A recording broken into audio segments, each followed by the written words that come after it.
লা ইলাহা ইল্লাল্লাহ, লা ইলাহা ইল্লাল্লাহ।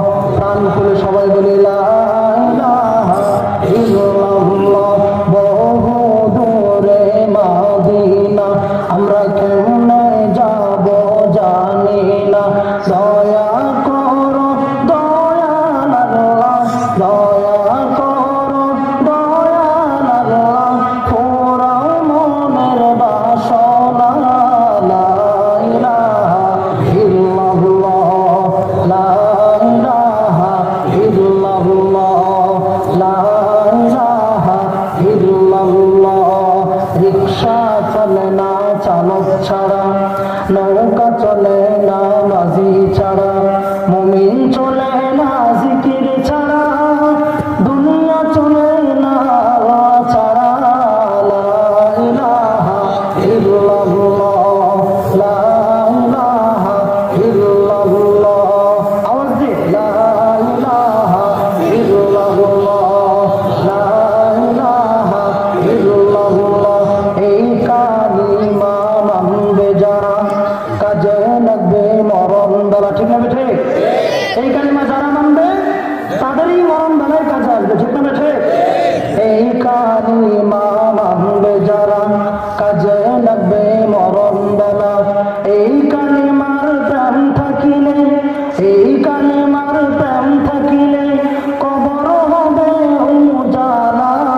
লা ইলাহা ইল্লাল্লাহ, প্রাণ খুলে লা ইলাহা ইল্লাল্লাহ, লা ইলাহা ইল্লাল্লাহ।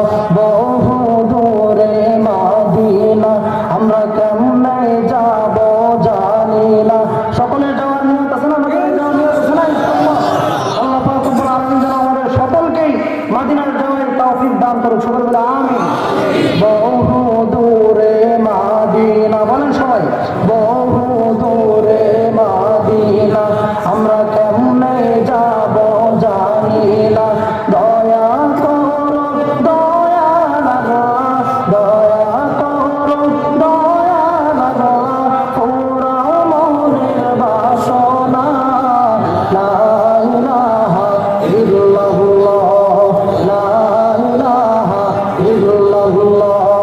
নেই কোনো মাবুদ আল্লাহ ছাড়া, লা ইলাহা ইল্লাল্লাহ, লা ইলাহা ইল্লাল্লাহ, লা ইলাহা ইল্লাল্লাহ, লা ইলাহা ইল্লাল্লাহ। মুহাম্মাদুর রাসূলুল্লাহ সাল্লাল্লাহু আলাইহি ওয়াসাল্লাম। আলহামদুলিল্লাহ, মহান আল্লাহ পাক রব্বুল আলামিনের কাছে অসংখ্য অগণিত শুকরিয়া যে মহান আল্লাহ পাক রব্বুল আলামিন আপনাকে আমাকে আজকে এই পানিশানা উত্তরপাড়া তালুকদার বাড়ি জামে মসজিদের উদ্যোগে আয়োজিত মহাসম্মেলনে আসা এবং বসার তৌফিক দান করেছেন। এই জন্য সকলেই প্রাণ খুলে দিল থেকে একবার কালিমাতুশ শুকর আদায় করি, বলে আলহামদুলিল্লাহ।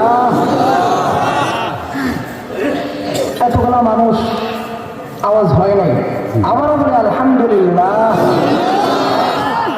তো সম্মানিত হাজিরিন, আমি আপনাদের সম্মুখে মহাগ্রন্থ আল কোরআন থেকে কয়েকটা আয়াতে কারিমা তেলাওয়াত করেছি এবং রাসূল আকরাম সাল্লাল্লাহু আলাইহি ওয়াসাল্লামের অসংখ্য হাদিস থেকে একটা হাদিস শরীফ আপনাদের সম্মুখে তেলাওয়াত করেছি। তো যেই আয়াতগুলো তেলাওয়াত করেছি ওই সূরার নাম হচ্ছে সূরাতুল বুরুজ। সূরার নাম কি? আমার সাথে বলতে হবে কিন্তু। সূরার নাম কি? সূরাতুল বুরুজ। এই সূরার মধ্যে আল্লাহ পাক রব্বুল আলামিন চারটা কসম খাইছেন। প্রথমত চারটা কসম খাইছেন। চারটা কসম খেয়ে আল্লাহ পাক রব্বুল আলামিন একটা গোত্রের কথা বলতেছেন যে ওই গোত্ররা ধ্বংস হোক, তাদের উপর আমার অভিশাপ। এর আগে আমাদেরকে জানতে হবে যে এই সূরাটা যখন নাজিল হয়েছে তখন রাসূল সাল্লাল্লাহু আলাইহি ওয়াসাল্লাম কোথায় ছিলেন। এই সূরাটা যখন নাজিল হয়েছে তখন রাসূল আকরাম সাল্লাল্লাহু আলাইহি ওয়াসাল্লাম ছিলেন মক্কায়। আর এই সূরাটা নাজিল করার মাধ্যমে মুমিনদেরকে আল্লাহ পাক রব্বুল আলামিন সান্ত্বনা দিয়েছেন। আর চারটা কসম খেয়ে আল্লাহ পাক রব্বুল আলামিন একটা জাতি ছিল, ওই জাতির উপর অভিশাপ করেছেন। এখন আমাদেরকে জানতে হবে সেই জাতিটা কারা ছিল এবং কেন অভিশাপ দিল আল্লাহ তাআলা, তাই না? জানতে হবে না আল্লাহ তাআলা কেন অভিশাপ দিল এবং মুমিনদেরকে কিভাবে এখানে সান্ত্বনা দিয়েছেন, জানতে হবে না? তো আল্লাহ পাক রব্বুল আলামিন এই সূরা নাযিল করেছেন রাসূল আকরাম সাল্লাল্লাহু আলাইহি ওয়াসাল্লাম যখন মক্কা নগরীতে ছিলেন তখন এই সূরা নাযিল করেছেন। সূরার নাম হচ্ছে সূরাতুল বুরুজ। সূরার নাম কি? সূরাতুল বুরুজ। বুরুজ মানে হচ্ছে নক্ষত্র বিশিষ্ট আসমান। আল্লাহ পাক রব্বুল আলামিন এই সূরা নাযিল করে মক্কার মুমিনদেরকে সান্ত্বনা দিতেছেন, যারা ঈমান আনছে আল্লাহ রাসূল সাল্লাল্লাহু আলাইহি ওয়াসাল্লামের উপর, যারা ঈমান আনছে তাদেরকে সান্ত্বনা দিতেছেন। আল্লাহ তাআলা আয়াত নাযিল করে দিয়েছেন। কি জন্য সান্ত্বনা দিতেছেন? কারণ আল্লাহ রাসূল সাল্লাল্লাহু আলাইহি ওয়াসাল্লাম যখন মানুষদেরকে ইসলামের পথে দাওয়াত দেন, আল্লাহ নবী সাল্লাল্লাহু আলাইহি ওয়াসাল্লামের বয়স যখন 40 বছর হয় তখন আল্লাহ তাআলা তাকে নবুয়ত দান করেন। তখন আল্লাহ নবী সাল্লাল্লাহু আলাইহি ওয়াসাল্লাম মক্কার মানুষদেরকে বললেন, ইয়া আইয়ুহান নাস কুলু লা ইলাহা ইল্লাল্লাহ তুফলিহুন। হে মক্কার লোকেরা শোনো শোনো, যদি তোমরা এই কালিমা গ্রহণ করো আর যদি তোমরা বলো লা ইলাহা ইল্লাল্লাহ তাহলে তোমরা সফলকাম হয়ে যাবে। সুবহানাল্লাহ। যারা এই কালিমা গ্রহণ করেছে, যারা মুহাম্মদ রাসূলুল্লাহ সাল্লাল্লাহু আলাইহি ওয়াসাল্লামের কথা মেনেছে, যারা ইসলামের ছায়াতলে এসেছে, তারা এই দুনিয়াতে কামিয়াব হয়ে গিয়েছে। পরকালেও আল্লাহ তাআলা তাদের জন্য জান্নাতের ব্যবস্থা করে রেখে দিয়েছেন। তো ওই সময় যারা ঈমান এনেছিল তাদের উপর মক্কার কাফেররা বিভিন্নভাবে নির্যাতন নিপীড়ন শুরু করে দিল, বিভিন্নভাবে অত্যাচার শুরু করে দিল। আল্লাহ তাআলা তখন সূরা নাযিল করে দিলেন সূরাতুল বুরুজ, আর তার বন্ধুকে জানিয়ে দিলেন, ওগো আমার বন্ধু, যারা ঈমান এনেছে তাদেরকে জানিয়ে দাও, আজকে কাফের বেঈমানরা তাদের উপর অত্যাচার করতেছে, নির্যাতন করতেছে। এটা শুধু তোমার সাহাবীদের উপর নির্যাতন করতেছে এমন না, পূর্ববর্তী নবীরা যারা ইসলামের পথে দাওয়াত দিয়েছে তাদেরকেও মানুষের অত্যাচার করেছে, যারা ঈমান এনেছিল তাদেরকেও অত্যাচার করেছে। অতএব তাদেরকে এই ঘটনা শুনিয়ে দাও। البروج واليوم الموعود وشاهد ومشهود قتل أصحاب الأخدود। আল্লাহ তাআলা আয়াত নাযিল করে দিলেন, والسماء ذات البروج। ওই আসমানের কসম, যে আসমান নক্ষত্র বিশিষ্ট, ওই আসমানের কসম। والسماء ذات البروج واليوم الموعود। কিয়ামত দিবসের কসম। واليوم الموعود। কিয়ামত দিবসের কসম। ওয়াশাহিদ ওয়া মাশহুদ। ওয়াশাহিদ মানে হচ্ছে জুমার দিন, মাশহুদ মানে হচ্ছে আরাফার দিন, যেই দিনটা বারবার ঘুরে আসে। আল্লাহ তাআলা এখানে জুমার দিনের কসম খাইতেছেন, ওয়াশাহিদ ওয়া মাশহুদ, এবং আরাফার দিনের কসম খাইতেছেন। পরপর চারটা কসম খাইছেন। এক নাম্বার কসম হচ্ছে আসমানের কসম, দ্বিতীয় নাম্বার কসম হচ্ছে কিয়ামত দিবসের কসম, তৃতীয় নাম্বার কসম হচ্ছে জুমার দিনের কসম, চতুর্থ নাম্বার কসম হচ্ছে আরাফার দিনের কসম। তারপর আল্লাহ পাক রব্বুল আলামিন বলতেছেন, কুতিলা আসহাবুল উখদুদ। আসহাবুল উখদুদের উপর আমার অভিশাপ, আমার লানত। তো কি জন্য আল্লাহ পাক রব্বুল আলামিন লানত দিয়েছেন?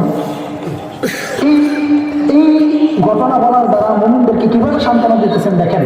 আসহাবুল উখদুদ মানে হচ্ছে ওই জাতিটা মুহাম্মদ সাল্লাল্লাহু আলাইহি ওয়াসাল্লাম দুনিয়াতে আসার 70 বছর আগে ইয়ামান দেশে একটা জাতি ছিল, একটা গোত্র ছিল। ওই গোত্রের রাজা ছিল অত্যাচারী রাজা, এবং সে নিজেকে খোদা দাবি করছে, নিজেকে আল্লাহ দাবি করছে, এবং তার প্রজা যারা ছিল তাদেরকে বলছে, আজ থেকে তোমরা আমাকে খোদা মানবা, আমাকে আল্লাহ মানবা। তো এইভাবে চলতেছে। আর সে তার রাজত্ব টিকিয়ে রাখার জন্য তার একজন উজির ছিল, তার একজন মন্ত্রী ছিল। সেই মন্ত্রী জাদুবিদ্যার মাধ্যমে তার রাষ্ট্রকে টিকিয়ে রাখতো, মানুষদেরকে বিভিন্ন সময়ে বিভিন্ন বেলকি দেখিয়ে, জাদুর মাধ্যমে বেলকি দেখিয়ে, ভয় দেখিয়ে মানুষদেরকে তার আয়ত্ত করে রাখত। তো ওই সময় যে ব্যক্তি জাদুবিদ্যায় পারদর্শী ছিল, তার মন্ত্রী সে বৃদ্ধ হয়ে গিয়েছে। বৃদ্ধ হয়ে যাওয়ার পর তার রাজাকে বলতেছে, হে রাজা, আমি তো বৃদ্ধ হয়ে গিয়েছি, মারা যাব, অতএব আমাকে এমন একজন যুবক দেন যেই যুবককে আমি আমার এই জাদুবিদ্যা শিখিয়ে যাব এবং সে আপনার রাজত্ব টিকিয়ে রাখবে। তো রাজা ওই সময় তার রাজ্যের মধ্যে ঘোষণা দিয়ে দিল, আমার রাজ্যের মধ্যে সবচেয়ে মেধাবী, সবচেয়ে জ্ঞানী একজন যুবকের প্রয়োজন, কি আছো সে যেন আমার দরবারে আসে। ঘোষণা দেওয়ার পর অনেক খোঁজাখুঁজির পর একজন যুবক পাওয়া গেল যার মেধা অনেক ভালো। তো রাষ্ট্রীয় কোষাগার থেকে ওই যুবকের খরচ বহন করা হয় এবং তাকে বলা হয়েছে, তুমি ওই বৃদ্ধর কাছে যাইবা, ওই মন্ত্রীর কাছে যাইবা এবং জাদুবিদ্যা শিখবা, জাদুবিদ্যা শেখার পর আমার রাজত্ব টিকিয়ে রাখবা। তো ওই যুবক যখন মন্ত্রীর কাছে যায় জাদুবিদ্যা শেখার জন্য, প্রতিমধ্যে একজন খ্রিস্টান ধর্মের আলেম, তখন ঈসা আলাইহিস সালামের অনুসারী ছিল। মুহাম্মদ সাল্লাল্লাহু আলাইহি সাল্লাম আসার 70 বছর পূর্বে, বুঝতে হবে কিন্তু 70 বছর পূর্বে এই ঘটনা ঘটে। তো ওই সময় মানুষ ঈসা আলাইহিস সালামের ধর্মের অনুসারী ছিলেন। তো একজন আলেম, ঈসা আলাইহিস সালামের ধর্মের একজন আলেম প্রতিমধ্যে মানুষদেরকে আল্লাহ তাআলার দিকে আহ্বান করে। তো ওই যুবক, যে যুবক জাদুবিদ্যা শেখার জন্য পাদ্রীর কাছে যায়, জাদুবিদ্যা শেখার জন্য ওই মন্ত্রীর কাছে যায়, সে যাওয়ার পথে দেখে যে একজন আলেম সে আল্লাহর দিকে আহ্বান করে, দ্বীনের দিকে আহ্বান করে, নামাজের কথা বলে, ভালো কাজের কথা বলে। তো ওই যুবক ওই ব্যক্তির কাছে গিয়ে বসছে। বসার পরে যখন ওই আলেমের কথা শুনছে, শোনার পর তার মনে ভালো লাগছে যে আলেমের কথা মাশাআল্লাহ অনেক সুন্দর। তো সে তার কথা শোনার পরে আল্লাহর উপর বিশ্বাস আসছে, বিশ্বাস আসার কারণে আল্লাহ তার উপর ঈমান আনছে। তো এইভাবে দিন অতিবাহিত হইতেছে, রাত অতিবাহিত হইতেছে। হঠাৎ করে একদিন সে আবার ওই মন্ত্রীর কাছে যাইতেছে জাদুবিদ্যা শেখার জন্য। তো যাওয়ার পথে প্রতিমধ্যে বড় একটা হিংস্র জানোয়ার শুয়ে আছে, যে জানোয়ারের কারণে মানুষ রাস্তা দিয়ে চলাচল করতে পারতেছে না। তো ওই যুবকের নাম ছিল আব্দুল্লাহ বিন তামের। তো ওই যুবক সে মনে মনে ভাবতেছে যে আমি তো আলেমের কাছে গিয়ে আরেক নতুন ধর্মের কথা শিখতেছি, আর এই মন্ত্রী যে আমাকে জাদুবিদ্যা শিখাচ্ছে সে আরেক দিকে ডাকতেছে, আরেক ধর্মের কথা বলতেছে, অর্থাৎ আমাদের রাজাকে রব হিসেবে মানার জন্য বলতেছে। তো কোন ধর্ম সত্য সেটা আজকে পরীক্ষা করার সময় এসে গিয়েছে। তো আব্দুল্লাহ বিন তামের সে মনে মনে ভাবতে লাগলো যে পরীক্ষা কিভাবে করব। তারপর সে ছোট্ট একটা পাথর নিয়েছে হাতে। পাথর হাতে নেওয়ার পর সে মনে মনে বলল যে যদি ওই আলেমের ধর্মই সত্য হয় তাহলে আমি বিসমিল্লাহ বলে এই জানোয়ারের উপর, এই হিংস্র জানোয়ারের উপর পাথর নিক্ষেপ করব। নিক্ষেপ করার সাথে সাথে যেন পাথর মরে যায়, না ওই জানোয়ার যেন মরে যায়। তো আব্দুল্লাহ বিন তামের বিসমিল্লাহ বলে ওই জানোয়ারের উপর পাথর নিক্ষেপ করলো। পাথর নিক্ষেপ করার সাথে সাথে জানোয়ার মারা গেল। সুবহানাল্লাহ। তো তার আর বুঝতে বাকি নাই, এটাই হচ্ছে সত্য ধর্ম। আর রাজাকে মানুষ যে আল্লাহ বলে ডাকে, খোদা বলে ডাকে, রাজা যেই কথা বলে সেটা সত্য কথা না। রাজা কখনো রব হতে পারে না। রব হচ্ছে একমাত্র তিনি, যিনি আমাদেরকে সৃষ্টি করেছেন, যিনি পাহাড়, পর্বত, নদী, নালা, আসমান, জমিন সমস্ত কিছু যিনি সৃষ্টি করছেন, তিনি হচ্ছে একমাত্র রব, যার হাতে কুল